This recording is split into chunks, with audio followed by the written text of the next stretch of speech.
बिस्मिल्लाहिर्रहमानिर्रहीम। अस्सलाम वालेकुम। तो आज की रेसिपी बहुत ही मज़ेदार बनने वाली है। तो यहाँ मेरे पास ये रोटी पड़ी हुई है, रात की हो या दोपहर की हो, जो भी हो आप लोगों के पास, तो बनाइए रेसिपी, क्योंकि बहुत ही टेस्टी और बहुत ही मज़ेदार सी बनने वाली है। तो सबसे पहले हम छुरी के साथ इसकी साइडें इसकी उतार देंगे। जी, ये बहुत ही मज़ेदार और बहुत ही टेस्टी बनने वाली है। बिल्कुल कम टाइम पे इतनी मज़ेदार सी बनती है। जब मैंने बच्चों को बना के दी तो यकीन करें ना, बहुत ही ज़्यादा पसंद आई। तो इसलिए मैंने सोचा कि क्यों ना मैं अपनी बाकी बहनों के साथ भी ये बना के रेसिपी बना के शेयर करूं, जो कि बड़ी टेस्टी है। बिल्कुल कम टाइम पे बनने वाली है और ज़बरदस्त बनने वाली है, बहुत ही टेस्टी बनती है। तो सबसे बड़ी बात, ये बिल्कुल कम बजट पे बनती है। इतनी मज़ेदार है, यकीन करें जब आप मेहमानों को बना कर देंगे ना, तो यकीन करें इतनी तारीफ़ें करेंगे, इतनी ज़बरदस्त सी ये रेसिपी बनती है। तो कुछ कटिंग हमने इस तरह से इसकी कर लेनी है, ये शेप आप लोगों ने इसकी बना के रख लेनी है। तो इसकी कटिंग की होगी, बाकी काम अगला हम इसका काम शुरू करते हैं। जिसे रखते हैं एक साइड पे। तो बड़े से बॉल में हम ले लेंगे, 1 अदद आलू ले लेंगे, 1 अदद आलू के साथ हम बनाएँगे। तो जब आलू को हमने अच्छी तरह से क्रश कर लेना, ब्रेक साइड पे क्रश करके तो हम बनाएँगे।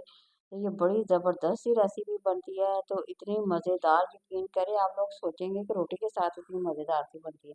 तो सबसे पहले मैंने सब्ज़ धनिया डाल दिया है, प्याज़ डाल दिया है, सब्ज़ मिर्च डाल देनी है, थोड़ी-सी हमने बंद गोभी इसमें ऐड कर देनी है फ्लेवर के लिए।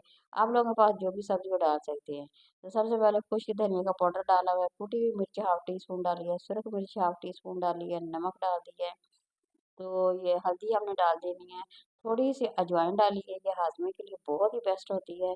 तो साबुत धनिया को जो हाथों से मसल के हमने अच्छी तरह से इसे मिक्स कर देना है डाल के। तो पहले तो हमें सब्जियों को ना अच्छी तरह से मिक्स कर देना है, ताकि जो मसाला है ना जितना भी, वो अच्छी तरह से इसका जज़ब हो सके। तो इस तरह बनाएँगे तो बड़ी मज़ेदार और टेस्टी बनेगी रेसिपी। तो यहाँ पे मेरे पास है बेसन थोड़ा-सा पड़ा हुआ है, आधी प्याली बेसन है, तो बेसन इसमें ऐड कर देंगे। अब बेसन डाल के अब दोबारा से फिर हम इसे मिक्स कर लेंगे एक दफ़ा। तो इस तरह मिक्स कर लेंगे तो थोड़ा-सा हमें जैसे-जैसे इसकी ज़रूरत होगी ना पानी की, हम पानी ऐड करते जाएँगे और इसे मिक्स करते जाएँगे।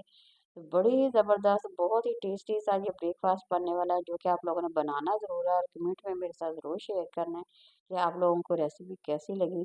तो अगर आप लोगों को पसंद आ रही है तो ज़रूर लाइक करें, शेयर करें और कमेंट में मेरे साथ ज़रूर आप लोगों ने शेयर करना कि आप लोगों को ये रेसिपी जो है ना कैसी लगी है। तो यहाँ देखिए हमारा जो मसाला है बिल्कुल रेडी हो गया है। तो जिस तरह से हम पकौड़े का मसाला बनाते हैं ना, सेम वैसे ही हम बनाएँगे।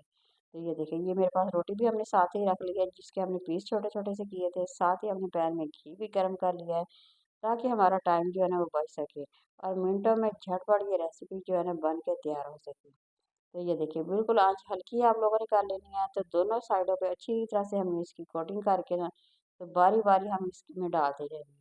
तो इसी तरह से अगर आप लोग बना के खाते हो तो यकीन करेंगे, इतनी मज़ेदार और इतनी टेस्टी रेसिपी है ना, तो आप लोग पकौड़े खाना भूल जाएँगे, इतनी मज़ेदार सी ये रेसिपी है। तो ये देखें, इसी तरह से आप लोगों ने बारी-बारी बना लेना है, यकीन करें बहुत ही मज़ेदार और बहुत ही टेस्टी, बिल्कुल कम टाइम पे ये बनने वाली है। तो जैसे कोई मेहमानों के घर में रोटी तो वैसे भी पड़ी होती है, तो आप लोग अगर इसे मिनटों में कटिंग इसकी करके इस तरह की शेप बना के अगर बनाएँगे ना, तो यकीन करें रिश्तेदार क्या, मेहमान क्या, सभी आपसे पूछते रहेंगे, आखिरकार आप लोगों ने ये रेसिपी बनाई कैसी है? इतनी मज़ेदार सी रेसिपी है। अभी तो आप लोग देख रहे होंगे, तो आप लोग जब बनाएँगे फिर आप लोगों को बहुत ही ज़्यादा पसंद आने वाली है। तो यहाँ हमने अच्छी तरह से इसे फ्राई कर लेना है, आँच बिल्कुल हम कम करेंगे। क्योंकि ज़्यादा होगी ना तो ऊपर से वो जलेंगे तो अंदर से सही तरह से ना वो अच्छी तरह से फ्राई नहीं होंगे। तो इसलिए इसका मेन तरीका यही है, आँच हल्की करके आहिस्ता-आहिस्ता हम इसे बनाते जाएँगे और पकाते जाएँगे, ताकि हमारी ज़बरदस्त से ये जो स्नैक्स है ना बन के तैयार हो जाए। ये देखिए, इसी तरह से हमने ना आहिस्ता-आहिस्ता इसे बनाते जाएँगे और बारी-बारी इसी तरह से बाकी के भी डाल-डाल के हम बनाते जाएँगे। बड़ी ही ज़बरदस्त सी इस तरह रेसिपी हमारी ये देखिए बन के तैयार हो गई है। बहुत ही ज़बरदस्त है, खानों में बहुत ही ज़बरदस्त है, देखने में बहुत ही मज़ेदार सी है। तो इसे आप लोग चटनी के साथ या केचप के साथ खा सकते हैं, क्योंकि बहुत ही मज़ेदार सी रेसिपी हमारी यहाँ बन के मुकम्मल हो गई है।